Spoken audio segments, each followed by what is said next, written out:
Hi, welcome to Cherie's Weight Loss Journey. I came out here because, the messages and the downloads that I got had to be spoken about like immediately. Okay? I didn't have time to think about it or go through my own routine, which is,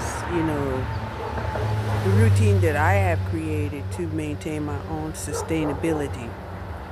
But it was more important to get this message out here to y'all. Okay? And what I want to talk about is story time. Yes, story time.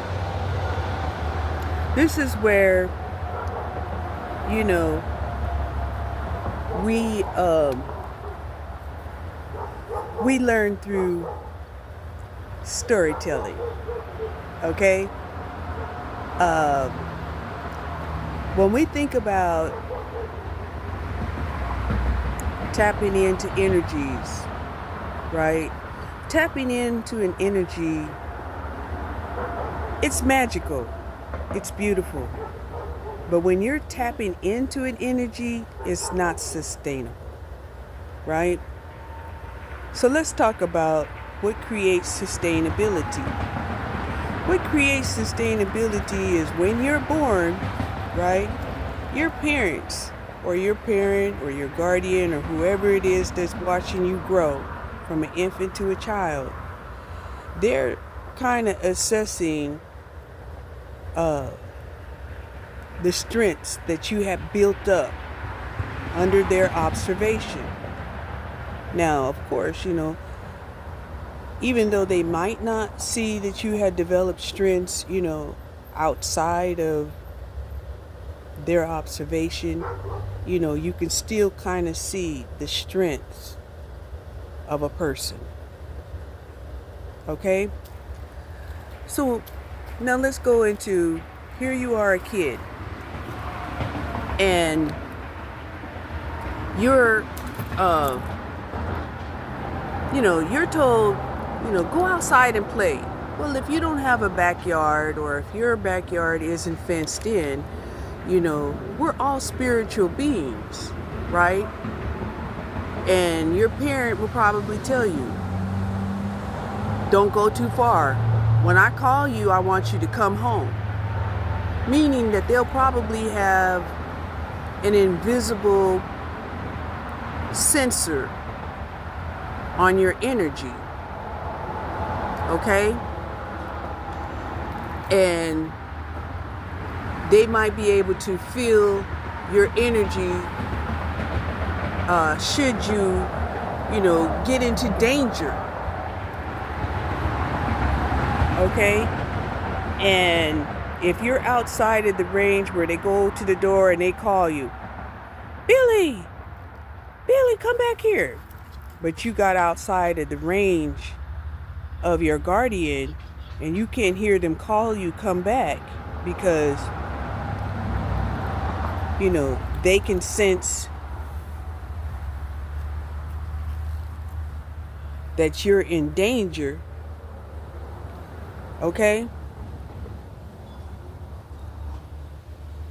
Then, you done went outside of, let's just say, the energetic field of your guardian. Okay?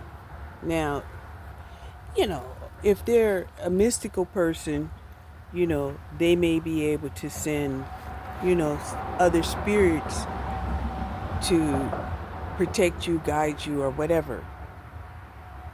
If they're not a spiritual person, then, you went outside of the parameters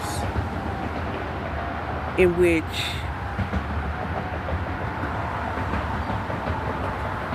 is outside of your development, right?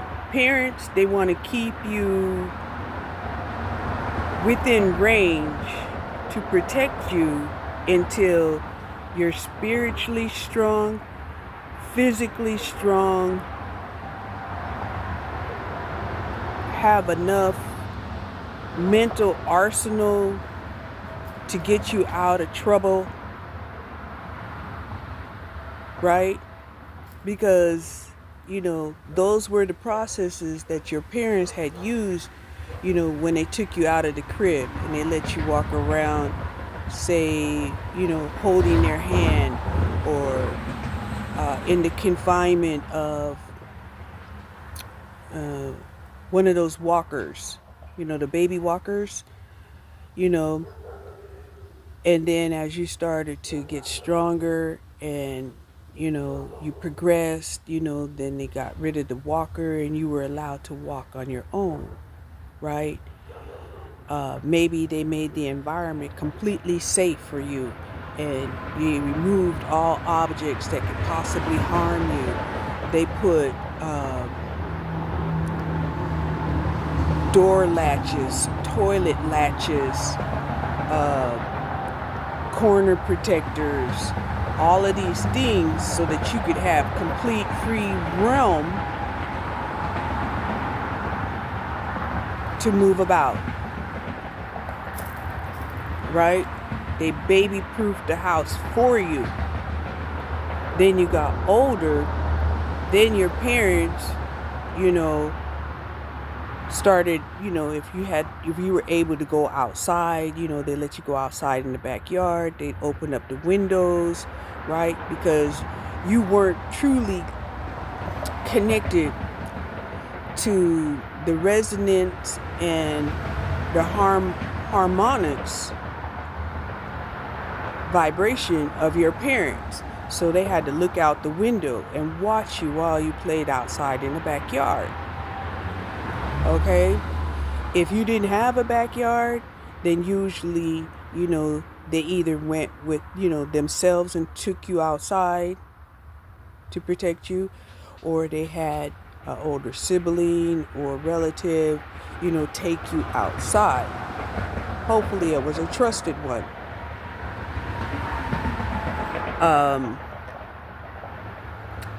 Then it's when you start jumping off the porch. Let's just call it that. When you start jumping off of the porch, right, you really can't expect, a parent to be in tune to what you're doing when you secretively jumped off the porch, right? You jumped off the porch of safety of your home. Okay? And the reason why your parents didn't let you just wander wherever you wanted to is because your parents knew that the world was a dangerous place. How do you explain to a young person, a young mind, that the world is a dangerous place? Right? You don't know danger. You can't even explain danger unless you know what it feels like. Unless you know what danger feels like. Well, the first area where you start to know what danger feels like is punishment. Punishment is the first area of danger in the household, right? When you break the rules, you're in danger of punishment. Okay? That's your first encounter with danger. Okay?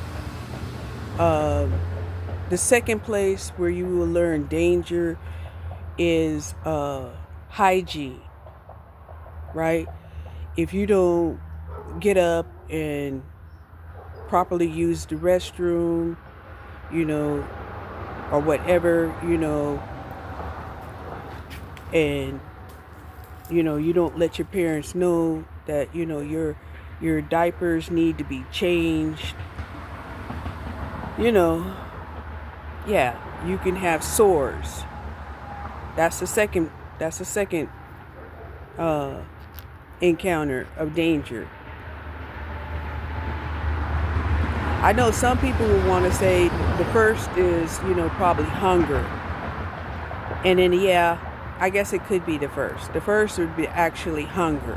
Where if you're neglected and you're hungry, the fact that you're hungry and that's your first encounter with danger, that must have been some kind of serious baseline neglect at your root chakra, which would be a hard thing to heal in the future.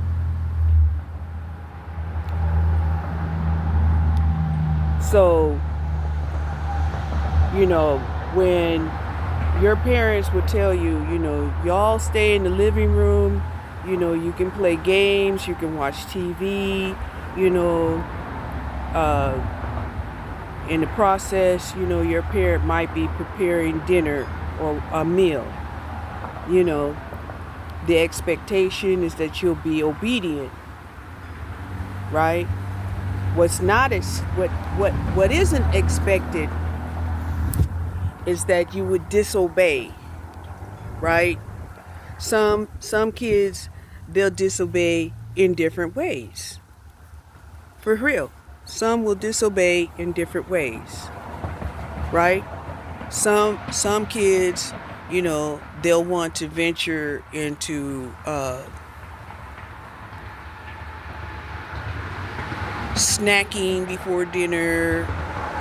That's minor, right? That should be correctable. It should be correctable, not always.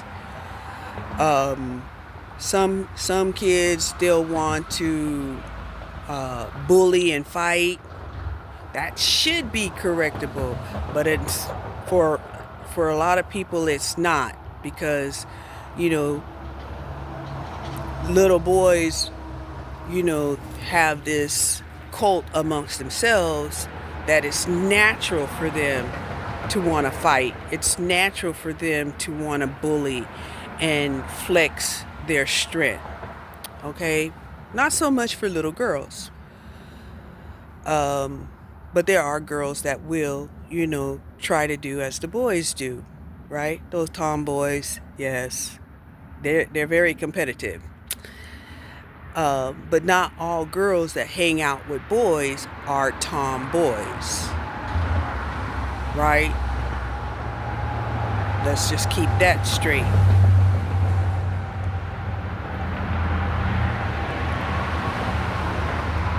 The girls that hang out with boys that aren't tomboys, they're like regulators. They're there to try to bring a whole different perspective in this man cult that they got going on. They're not the same as the girls that hang out with boys that aren't tomboys. And then they have these other ones, these other girls, that offer themselves up to these guys because, they're just enchanted, by the prospect of being in the environment of the other gender. Okay? They're curious. And when they say curiosity kills the cat, those women better hope they got 9 lives. So, your kids, working within the parameters and the spiritual strength of your guardian, right? When you jump off of the porch is when you're not letting your guardians know what you're doing. You're taking a chance, right? And for whatever reason, whether, you feel like you were called to go out there and test your strength out in the world, your parents is like, You're not spiritually strong enough. You don't have enough knowledge. You're physically not strong enough. And you're not financially strong enough to get yourself out of trouble, should you get into trouble, or even sustain yourself out there. So, my thought was, every time I leave the house, it's going to cost me. It's going to cost me money, energy, effort, time. I had that concept early in life. Every time you leave the house, it's going to cost you something.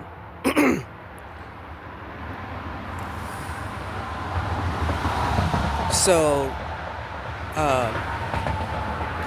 we have children that develop at different levels of intelligence. But the one thing we don't have is we don't have children that have money. So every time a child leaves out, if they end up costing, that cost falls back down upon the parents.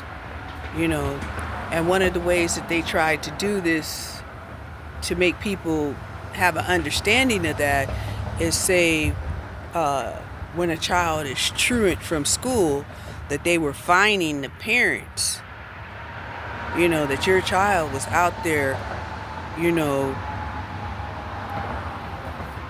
disobedient, and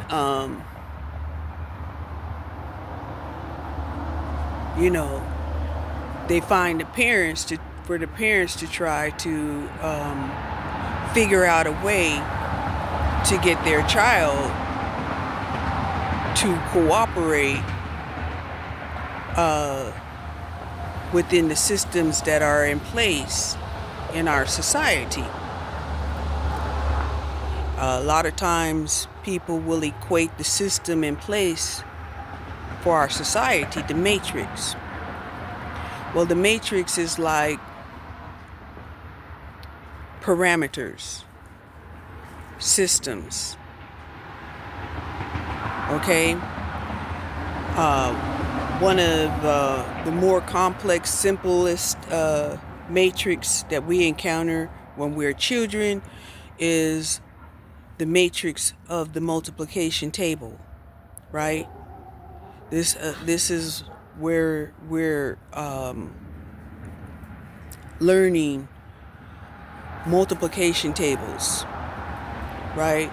If you are a person that's still stuck in addition, you're going to have to try to figure out, how to fast add, right? Some people, they will just, find the easiest concept in which to group numbers together.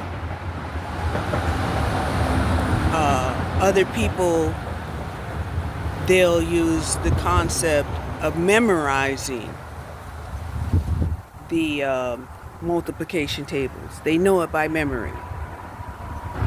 Now, whether or not they can utilize that memory and break it down, that's on the individual. Not everybody can do that. They memorized the table. They didn't memorize the concepts. They didn't memorize the bits and pieces of the multiplication table. Okay? But true enough, you can ask them, all of the factors of 3 up to 12, and they can tell you them.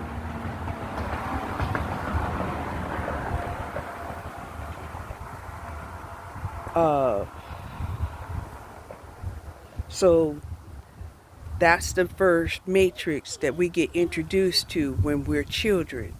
Well, let me rephrase that. That's the first complex matrix that we get introduced to, is multiplying.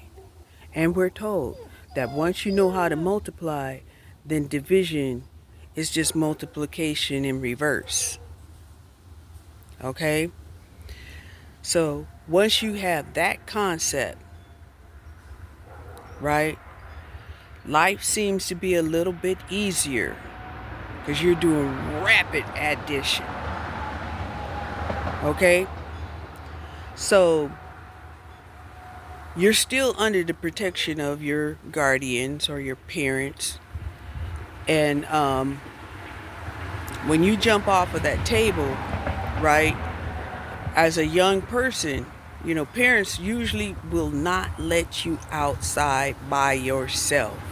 Either they have to have their sensors on you or about you with guides and with spirit guides and stuff, or they have to be in tune to your vibration, your frequency. But when you go out and jump the porch, they weren't able to tune in to your frequency. You didn't inform them that you was going out there. So when stuff happened to you, it's a surprise to them, right? We're not always on other people's frequency. We're just not. Sometimes we like to have our own frequency, and we're in tune to our own frequency, even as parents. Let that sink in for a while. Okay? That's why it's always good to be transparent if you're going to jump off of the porch without letting people know that you're probably not allowing your guardian to tune in on your frequency. And the mere fact that you're under the guidance of your parents, right, you're not equipped mentally, financially, physically to go up against grown people out there in the world. Okay? And you may go out into the world and encounter some things that will affect your virtue. Just the mere fact of you jumping off the porch without telling a guardian, you violated a virtue number 1 of transparency. And then when you're out there and about, you're doing something in secret. That's another violation of your virtue, right? A vice that's making you seek out something, right? So that's two virtues that you violate, right? The first one was the virtue of transparency. Then the second one was the virtue of vice, right? You're pursuing or looking for or curious about or seeking some type of desire. So then, if you make it back home, your parents will know, okay, you jumped off the porch. What was you doing? What was you doing out there? Right? If you tell your parents what you were doing out there, then your parents can course correct what you have done and program and give you the program to know why you shouldn't have did what you did, why you wasn't ready for what you did. And also, since you had exposure, they can now explain to you what danger is. Because typically we don't really know what danger is unless we actually sort of see it, feel it, and typically, your parents or your guardian, they try to make the home as safe as possible, right? And that first venture out there, you know, the ones that are out there, you know, they're taunting your virtue. They're telling you, oh, you're sheltered. Oh, you're naive. Oh, you don't know about sex, and you don't know about drugs, and you don't know about power, you know, on how to, get it from other people. And then you go back home and you're like, wow, I went out there in the world and shit. It was a whole new world out there than what I see at home. And interesting enough, if you're one of those type of people who've allowed people to tell you that, the peace and harmony and shelter of your home made you naive, right? Made you weak or need the protection of, your guardians. You can actually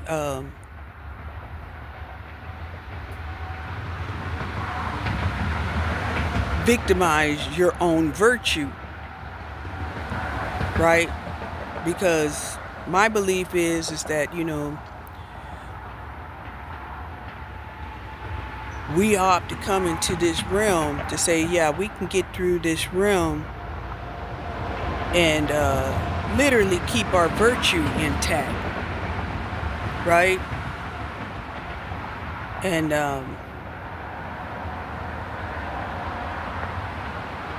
even in the book, even in the Bible, the Bible will make it seem like, you can't never lose your virtue. You can always, restore your virtue.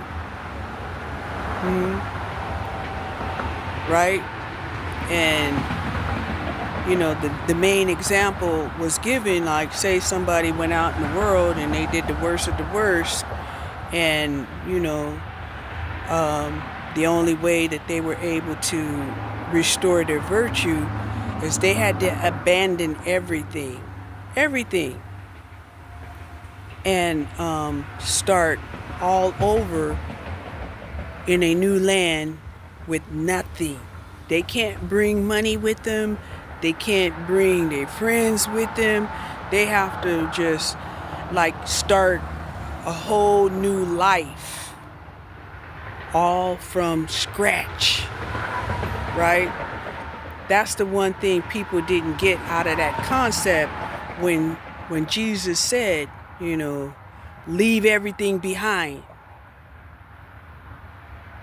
He wasn't talking about, people who still had virtue in them. He was talking to the virtueless people. Leave everything behind you. Take nothing with you. Not even the memory of what you're leaving behind. Okay. Now, here's another parallel example, right? Where, in the Bible it says, God came and he's calling out, Adam, where are you? Adam, where are you? Right? So he's trying to figure out why he has to call out for Adam more than once when Adam should have been in ear range of his father. But he wasn't.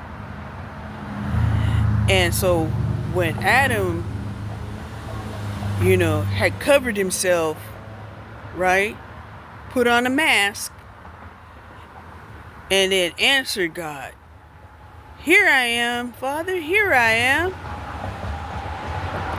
And God was like, what is this mask that you have on, Adam? What are these clothes that you put on yourself? And Adam is like, oh, well, I just realized I was naked and I had to clothe myself. Okay? So Adam had an answer, but it wasn't the right answer. Right? What Adam should have did was Adam should have told the truth of why he was actually hiding from the Father. But instead, he told his father a story that was kind of true, had some truth to it. Okay? So, let's get back to the story. But, definitely Adam had jumped off of the porch, went out of earshot of the Father, did some things, and came back a different person. And that's literally what we do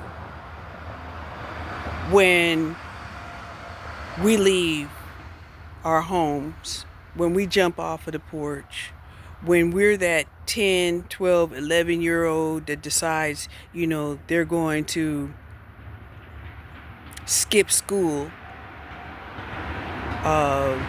sneak out of the house, play with drugs, drink alcohol, have sex, right? Because we're doing all of the things that we're not understanding, that we're really not prepared to deal with.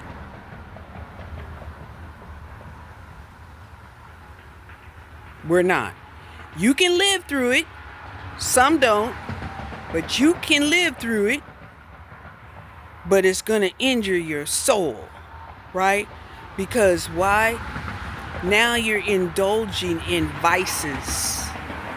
Okay? These vices are nasty. Well, they're not necessarily. Well, yeah, they are kind of nasty. They're kind of enjoyable, nasty little secrets that you're choosing to involve yourself in. Right? And even though you may say, well, it's not really a secret because I'm doing it with other people. Yeah, but those other people are secretly doing it with you in secret. And you're saying, well, who are they holding the secret from? Well, the secret is from their handlers or their caretakers. That's who they're secretive to, not the people that they're doing it with. Now, that's not to say that just because you're doing something in secret with other people that are doing things that are in secret doesn't mean that they don't have a secret agenda on the very people that they're doing secretive things with. Right? Okay, keep up now. So now, you ventured out and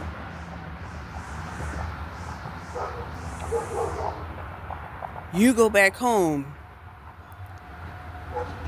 and your guardian is like, what was you doing?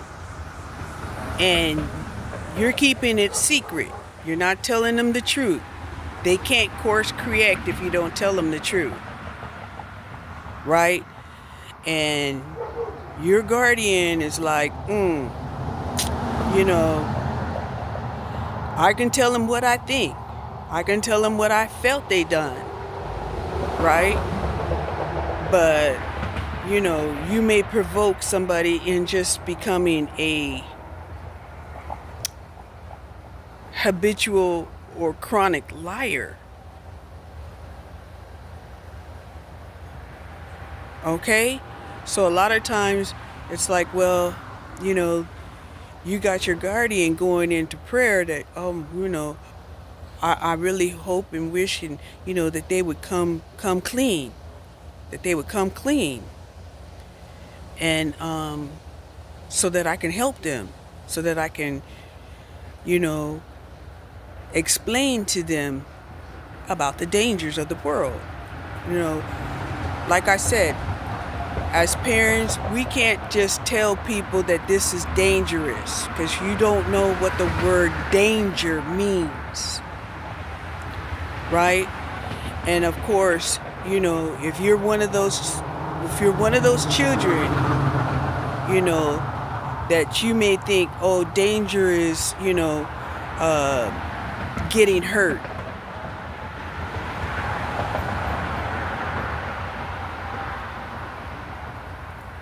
Right?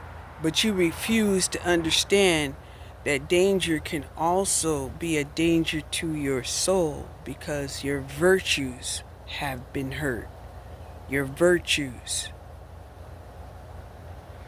It's even hard to explain to people what your virtues are. Right? Your virtue is what your soul is composed of. And once your virtues are damaged, and when I say your virtues are damaged, it doesn't even have to be all of them. It could just be a significant virtue. One significant virtue damaged can be problematic.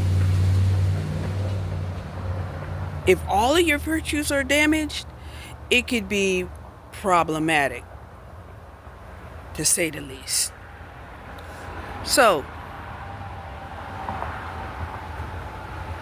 I love that concept, of jumping off of the porch because, gangbangers will use this concept that they remember when they jumped off of the porch and decided to go and jump into a gang to become a participant in the gang. And a lot of them, they have their own little tragic story to tell. Some of them, they can't even face saying it. That they will try to hide it in a song, hide it in a poem, hide it in their journal, hide it amongst themselves, and transmit it as a folklore. Okay? But because it was secretive,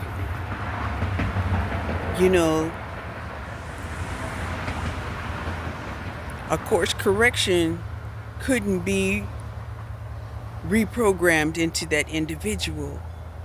And therefore, they ended up growing up or continuing life with their wires crossed,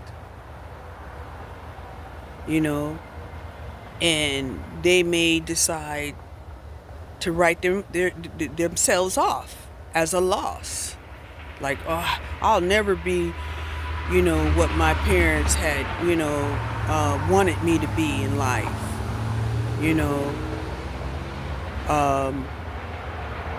and a lot of them, they think, that they could accept that, right? They think, well, I'll just write myself off and I'll never be what my parents want me to be. And then as time goes by, they start seeing other people who accepted the programming, how they're thriving, right? And they're being approved, right? So in their minds, they want to go from 5 of Pentacles to a 10 of Pentacles, right? And they have to look outside of themselves because they haven't built themselves up through working the different levels of achievement that is the whole process of starting at ground zero and going through all of the steps in which to achieve something. from beginning to end, right? They want to go from 5 to 10 and hack, right? What is a hack? A hack is like a scammer, right? It's a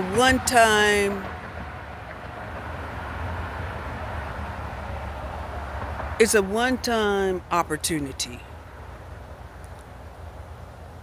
Okay? You can't hack the same situation over and over in a recreation. You just cannot. It's like a one-time lesson.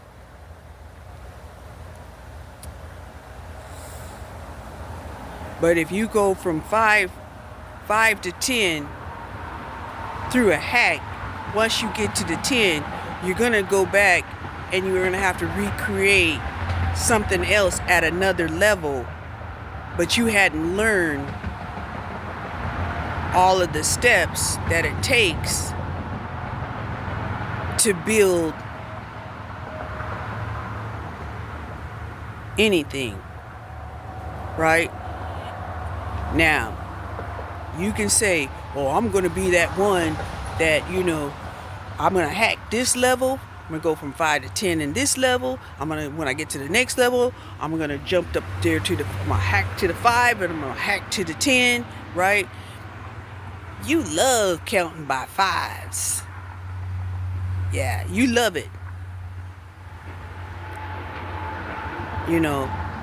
But you'll be the first person that will scream, I can't believe that there's this glass ceiling. What is this glass ceiling? Right? And they're like, yeah, you wouldn't have ran into that glass ceiling if you hadn't hacked. You should have counted 1, 2, 3, 4, 5, 6, 7, 8, 9, 10. You should have counted. So, if you know what I'm talking about, then you know. So, then they're like, okay, if I can't do it within the system of business, let me do it within the system of our society. This is when they decide to become a sociopath. This is when they decide to utilize people. Right? I'm gonna find me somebody that's more than me, and I'm gonna offer myself up, right? When you offer yourself up to somebody that's more than you, that means you're not in the matrix of that person, right? You're basically putting yourself on the auction block.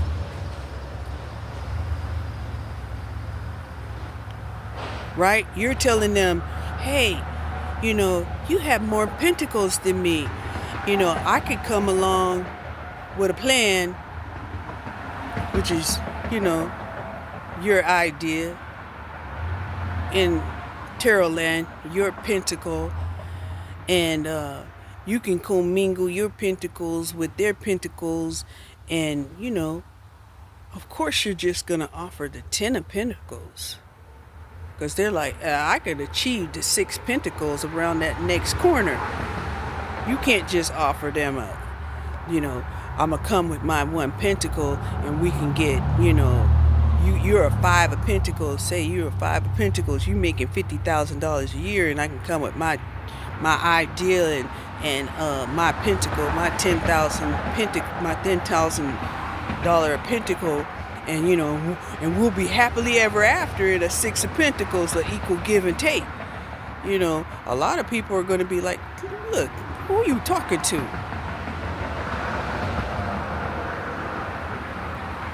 Why are you trying to sell me on that I can't make it to the next, level of pentacles? And you offering yourself up to say, well, you hook up with me, I'm not offering you just, 10,000 pentacles. I'm offering that we could both achieve 6 figures, right? let's just say 10 of Pentacles is 6 figures and above. That means you're going to at least be 100,000, right? This is what you call offering yourself up, right?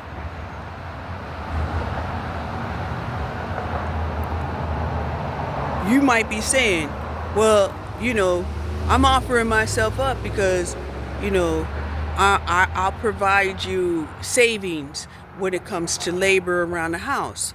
I'm offering you the skills that I have, to provide you, freshly cooked food and do the shopping and the cleaning and, and all of that money that you have been spent on dates. You don't have to utilize those anymore. You don't have to spend that money no more because you have somebody at home, right? And say they take you on it. Okay, they take you up on your offer, right? And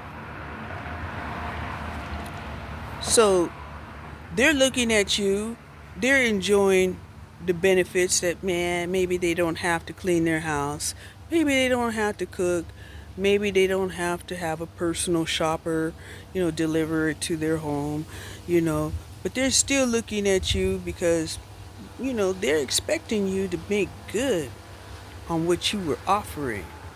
Was that you had the plan that you all would become 6 figures and above. Now, some women will be like, well, I gave you some children, and the man is like, yeah, but the children, they're actually costing me money. They're not creating that 10 of Pentacles that you was talking about, right? And, if that man is with another man, he's looking at that man like, so, how long is it going to take for this plan to manifest? Now he's expecting you to give him a timetable, right? And of course, another man with another man, he's going to have all kinds of excuses. He's going to want more investment. Well, we're going to have to invest in this, and we're going to have to invest in that, and we're going to have to, acquire more education, and we're going to have to, recruit more people, and, of course, right? This investment is now becoming huge when it's man to man. It's also huge when it becomes woman to man also, especially when there's children involved. Because when there's children involved, now she has to try to course correct him in you can't have alcohol in the house. You can't be doing drugs in the house. You can't be showing these children, promiscuity because, you'll taint the children.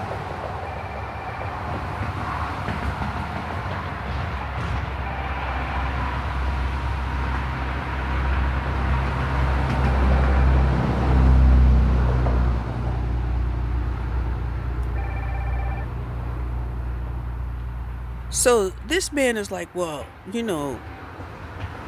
I didn't know I had to give up my vices in order to have a family and to achieve this 10 of Pentacles with you.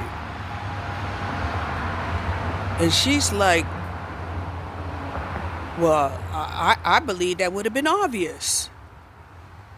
If people find out that we're doing drugs or we're drinking, alcohol, or the children have access to alcohol and weapons, they'll take the children away or fine us or put us in jail for child endangerment. So that's one of the reasons why a lot of men will walk away from their families because they're like, no, I was not planning on living 20 years without guns, drugs, promiscuity, and alcohol.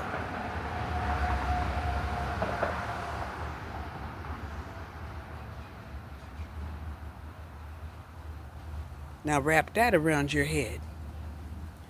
Now the women, they were like, well, we just assumed that, you had that understanding, that you understood, especially since you grew up in a dysfunctional family, that you would know better. Okay? But the men would rebuttal. Yeah, I grew up in a dysfunctional household. Therefore, I'm accustomed to living a dysfunctional life. Right? And when it comes to like man to man, that man is like, I'm not releasing you from the investments of this plan until you make whatever it was that you were offering successful.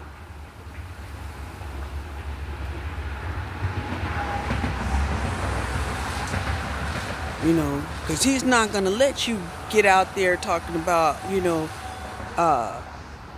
anything. Nothing. That here this man hooked up with another man and did not fulfill the promises that he had said and make him look bad in the world. Okay? So a lot of people try to wrap their heads around, well, why are these men, not releasing,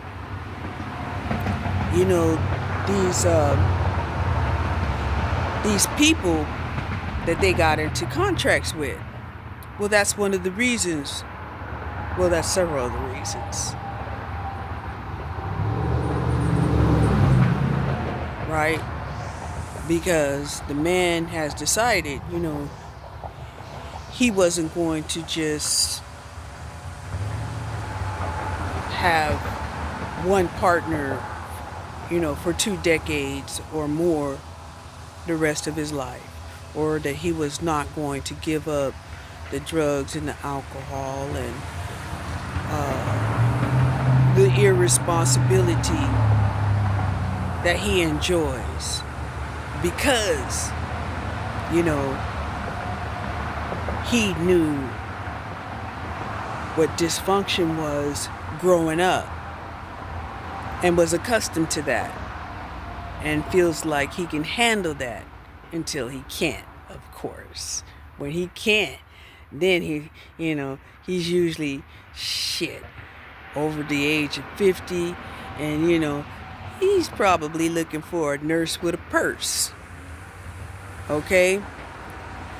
But he's selling himself to younger people as, he's this stable man now. He done sold all of his wild oats now, and he's ready to settle down with, a wife slave.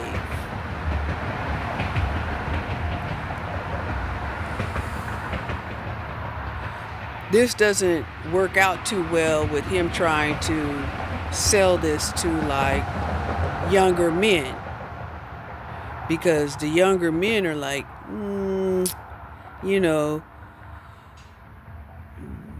they still want to party and have fun, and they're still optimistic that they have their potential, not only for 10 of pentacles, but maybe 20 pentacles, 30 pentacles, 40 pentacles, 50 pentacles.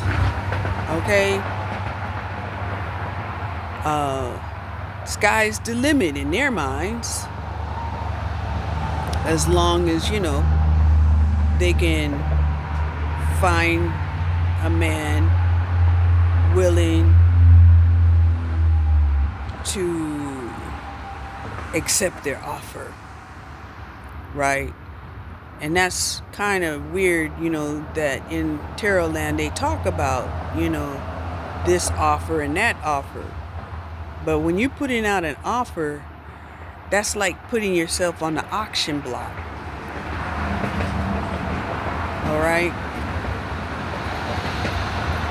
So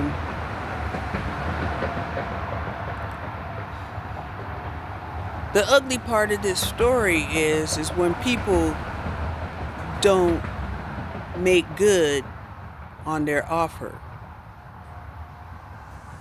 And you don't have the intelligence or the strength enough to let them know why the plan didn't work out. When you're not the person that's not making the plan work out, you have to always let them know, hey, the plan didn't work out because, here we are, we're making $25 an hour, and, you're spending, $25 a day in drinking beer or whatever their alcohol pleasure is, smoking cigarettes, smoking weed, or whatever it is that you're buying. Because sometimes, I've even heard men say that, a Viagra pill can be sold for $30 a pill, right? And I'm like, wow, you mean they're out here buying a Viagra pill for $30? And if that's compounded with any other kind of drug or whatever it is, you got to add all of those costs together. Then you have to subtract that for how many hours that you actually physically work to obtain your revenue. That's why a lot of people, they get involved in, illicit business practices. You understand what I'm saying? Whether they become the drug dealer, whether they become a sex exploiter, whether they become a thief or a scam artist or a hacker. You understand? So, yeah, I was encouraged to come out and tell this story so that people can get a better understanding, of just exactly a real life depiction of how to use the Bible in terms of an analogy in the present day. One of the things, that really had crossed my mind yesterday, and the day before yesterday, was that we don't want to continue, in denial and force the powers of be to have to break open the last seal of destruction. We just don't. We have to come to terms with really understanding. And I was compelled to put this video out even before I truly got, my day started. Because, I'm like, yeah, that's my information. I could keep it to myself.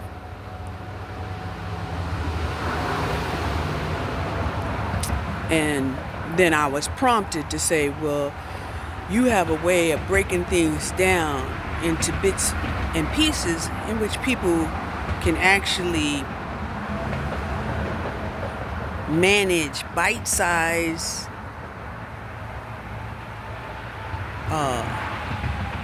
information bits that they can chew on.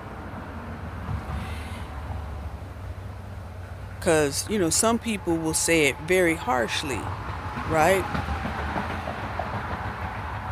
Another scenario that, they wanted me to talk about is you'll have people in spiritual land talking about, oh yes, we can all tap in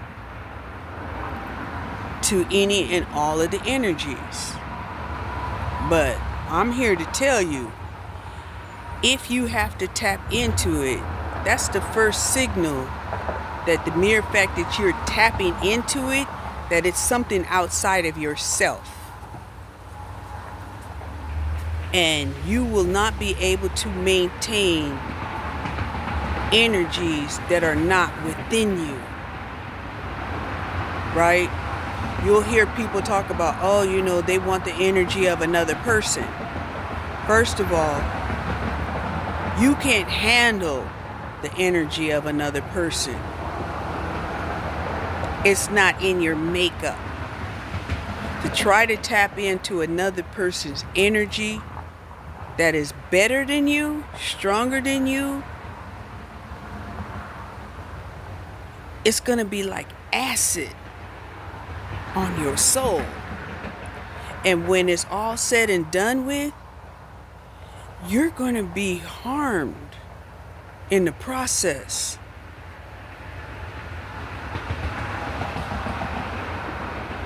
Right?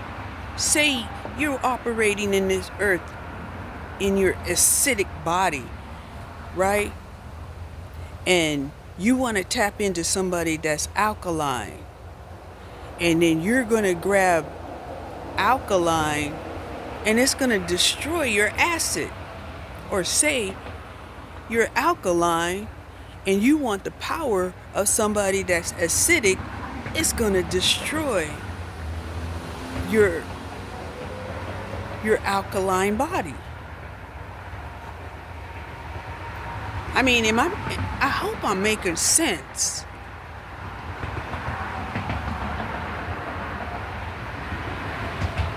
You have these people that will overgeneralize. Well, if you're a planter, you know that there are certain plants that can only accept a certain amount of light. Now, there are plants on the planet that grow in the dark. There are plants that can only have filtered light or indirect light. There are some plants out here that only thrive in direct sunlight. That's an analogy of what I'm talking about. You can't be a plant that grows at night and put yourself into direct sunlight and think that you're going to survive.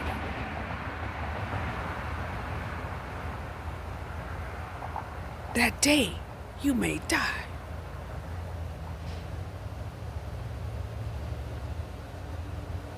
Right? And I know one of the experiments that we had did in our science class when we were growing the little pea plants, right?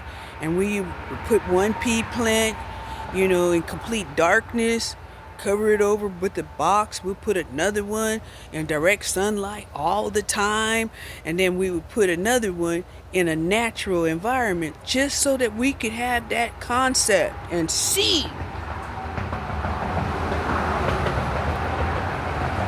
that concept. And then they may have allowed other people to have different kinds of plants and show that different kinds of plants have other types of requirements.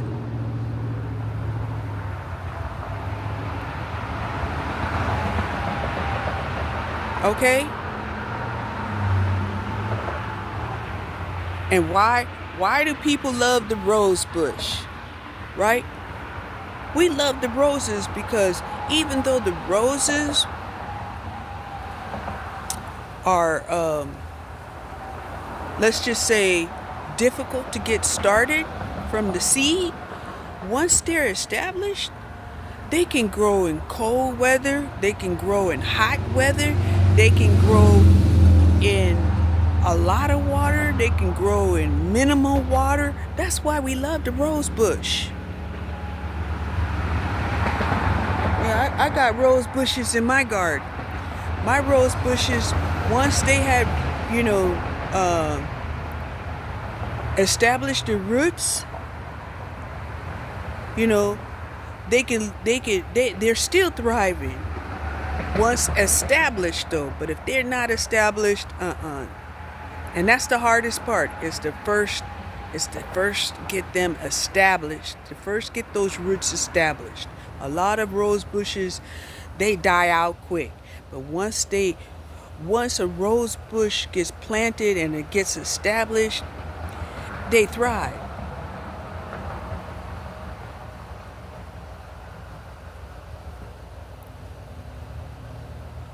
So anyway, I'm pretty much done with my talk for today. Well, not for today, for this video. And I hope that you enjoyed it. And I hope you have an understanding. No, I'm not done. I'm not done. I have one more subject to cover. And that is the subject where you have people that have all of the elements, right? But what you have to understand is that the elements have to have a benefic placement, meaning that the planetary placement in that particular house, right? When I'm saying all of the elements, this is what I mean. You have all of the elements. You have earth, air, water, and fire. You have all of the elements. And it's significant because there's a planetary placement in a house, because it also has to do with the house. The astrology sign. But that planet that's in that house has to be a benefic placement, a benefic relationship with that sign in order to be easy, in order to thrive. Otherwise, you'll have to do a lot of adjustments. A lot. You have the element, but you're going to have to alchemize. Now, if you're a person that don't have all of the elements, if you don't have placements in all of the elements, there's no way, no how you can ever consider yourself to be an emperor or an empress. You can be a queen or a king, right? But even a queen or a king, they have to have a trine, meaning that they're mastering all of those elements.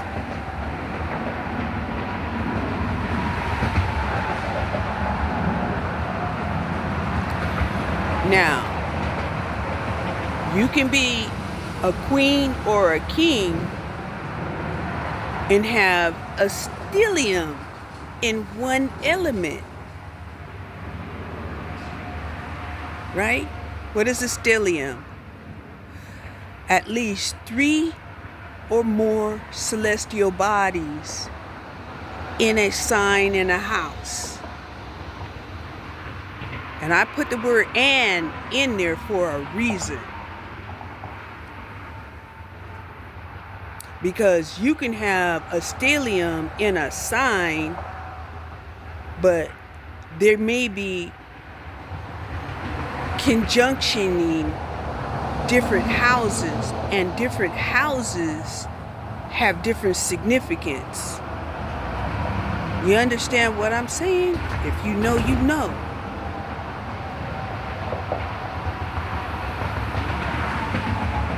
To say that we all can tap in to any kind of energy out here, best believe you are tapping into something that's outside of yourself that you cannot sustain, and you don't know what kind of internal damage that you're going to do to yourself. Now I'm really done. Thank you for watching Cherie's Weight Loss Journey, and I hope it was informative. Bye.